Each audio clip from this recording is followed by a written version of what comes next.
I've been an artist for about 5-ish years now. Well, I've been basically drawing my entire life, but never really took it seriously until 2020. And let me tell you, it's been quite the ride. Every artist goes through the same stages, or at least similar ones. You know, drawing for fun, then realizing you kinda suck, then trying to learn anatomy, then realizing it's too hard so you look for art hacks on YouTube and TikTok, then none of them really end up working, so then you try drawing without learning anatomy, and somehow you kinda figure it out, but not completely though, etc, etc. Yeah, to say the least, it's a painful process. Anyways, through my experiences, I've been able to gather some of the most critical things that have helped me a ton with my art. And I'm not talking about surface level stuff like practice every day, guys, because, well, that's kinda obvious. I mean, if you want to get better at doing something, you should probably do it a lot. Anyways, here are the top 5 things I wish somebody told me when I was starting my art journey. So number 1 is line confidence. Now, if you've watched my previous video about clean versus messy drawing, then you'll know a bit more about what I'm talking about. But if you're not familiar with this term, it basically explains itself. It refers to how much confidence you have as an artist while you're laying down the actual lines of your drawing. In other words, how confident are you with your pencil? And a lack of line confidence would possibly look something like this. You can see that as I'm drawing, the lines are pretty disorganized and it looks like I don't know where I want my line to end or even what direction I want it to go.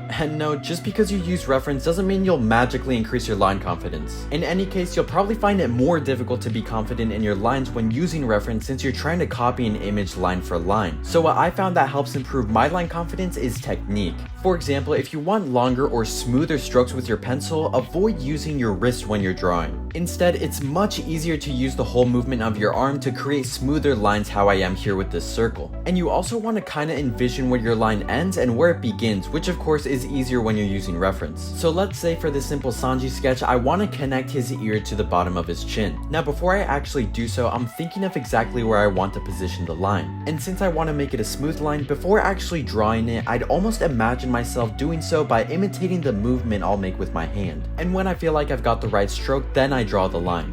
A lot of people also have poor line confidence because they try to draw objects in one full stroke. Instead, if you're drawing something like a nose, for example, then you can break your drawing down using multiple lines that seamlessly flow into each other. This actually allows you time to think about how you want to draw each line from certain angles. You can see I'm basically doing so here by picking up my pencil and positioning it differently depending on the angle of the line. I'm just trying to make it as comfortable as I can for myself and my hand position. Before we move on to the second piece of advice, I wanted to let you guys know about my art course. Look, I know you're tired of those moments where you sit down to draw and either the anatomy of your character doesn't look the best or the proportions are messed up. So I created 2 whole extra hours worth of drawing lessons that show you how to step up your drawing skills. These 2 hours include anatomy, perspective, and shading lessons, so if you're interested, it'll be the very first link in the description of this video. Alright, back to advice number 2. So number 2 is basic shapes. One thing I've learned throughout my drawing career is to never underestimate basic shapes. Literally circles, boxes, and cylinders are gonna be your best friends. You need to use these basic shapes as the actual building blocks for more complex ones. But I still see so many artists begin their drawings with the details. They might use a circle for the head or maybe use a few guidelines, but then they neglect the building blocks for the rest of their drawing. This is extra important, especially when you're starting out. Take an arm for example. If you want to draw an arm, I wouldn't just try and outline it right away. Most of the time, it's just gonna result in a bad drawing and you're just gonna end up being mad at your own paper. Instead, you can observe the basic shapes that actually make up an arm. For example, the shoulders are typically more of a round shape, so we'll use a sphere. Then both the upper and lower portions of the arm are more cylindrical, so we can use cylinders. The elbow is just a joint, so we don't really have to identify that with any big shapes, but if it helps you, you can. Then once we're done laying down the basic shapes, we can outline the figure and add more details. This also applies to things like hands, which can be broken down with boxes, triangles, and cylinders. A box for the foundation of the palm, a triangle for the base of the thumb, and cylinders for the rest of the fingers. It's honestly a pretty straightforward process. We can also use basic shapes to help identify where or how we want to position objects, like this McLaren P1. Look, by no means am I the best at drawing cars, but you see the point I'm getting at. We can basically identify the depth of an object using very basic shapes. So use basic shapes as much as you can, and once you master them, drawing will be much easier. Number 3, and maybe my favorite one, study your favorite artists. Now this one might sound obvious, but so many artists overlook it. You probably just think watching a 10-minute Kim Jong-il or Sam Does Art video is studying, but I'm sorry to break it to you, it really isn't. And I don't mean you have to take notes or anything like that, because I'm sure you already do that enough in school. What I mean is really understanding how the artists you watch actually draw. Look up videos of them sketching or drawing. Understand the way they move their pencil and why they're drawing the way they do. Do they start with the facial features first? Do they start by outlining? Just what does their drawing process look like?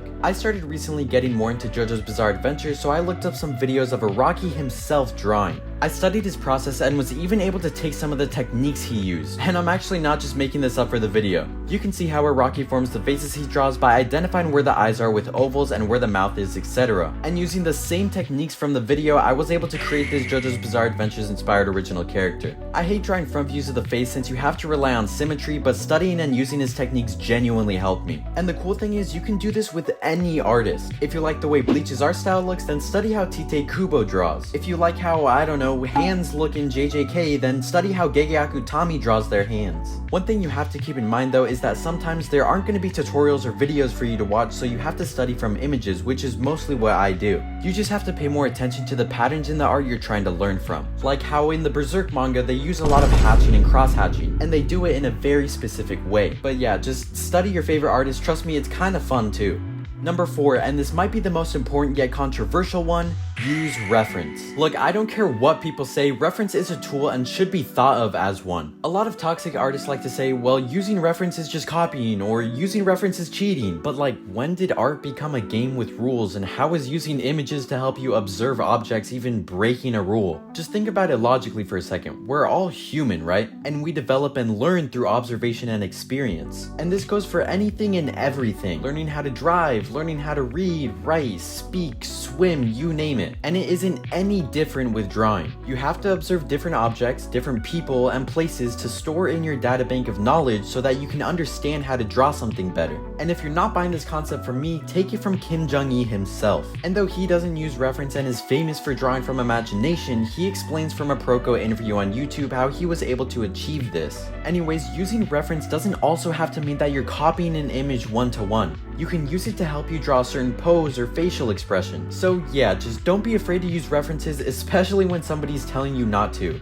And last but not least, number 5, draw what you visualize. Now, this one is clearly easier said than done, but let me try and explain it as clear as possible. So just bear with me. So typically when you're drawing, no matter if you're using reference or not, you always have an image in your head of whatever it is that you're drawing. And the difficult part of drawing isn't visualizing what you want to draw, but actually translating it to the paper. You see, humans don't lack visualization skills. More than often, we're actually pretty good at creating an image in our head. For example, if I don't know, ask you to think of Goku, I'm sure you can perfectly imagine him. But then when it comes to drawing him, it becomes a bit more difficult. So my final piece of advice to you is to be patient as an artist. Take your time when you're drawing, because oftentimes artists are in a rush to finish a drawing so we can look at the finished product. But we all know rushing a drawing will only make you a worse artist. And you have to seriously take your time, yes, even when you're sketching. And I'm not just gonna tell you to be patient, so here are some actionable steps that you can take to do so. First off, get your sketchbook and whatever pencil you like to draw with. Then set aside a 30 strict minutes of drawing time. Zone in, listen to music, or even find reference if you want. Then once you have that clear vision of whatever it is you want to draw in your mind, slowly begin drawing down the forms of it on the paper. Draw with intention and allow yourself to make mistakes. Don't just give up the second you mess up either, because that's what erasers are for. It might take a few tries, but use the advice I gave you earlier. Use smooth and long strokes, avoid scratchy lines, and create shapes in your head that help you draw. The more patient you are when drawing, the better your results will be. Your sketches will be more concise and thought out. And don't lose motivation if you try and draw after this video and it doesn't come out looking right. All of this takes time, but consistency, repetition, and experience is what will help you improve as an artist. So anyways, that's gonna finish up today's video, and hopefully you guys were able to find some advice that will actually help you. As always, my art course will be in the description below along with all my other socials. Let me know what other videos you guys want to see down in the comments, because I will be reading them. And thank you guys massively for all the love and support on all of my videos. It truly means the world to me, and I'll keep putting out these longer form videos because you guys enjoy them. And as always, I hope to see you drawing.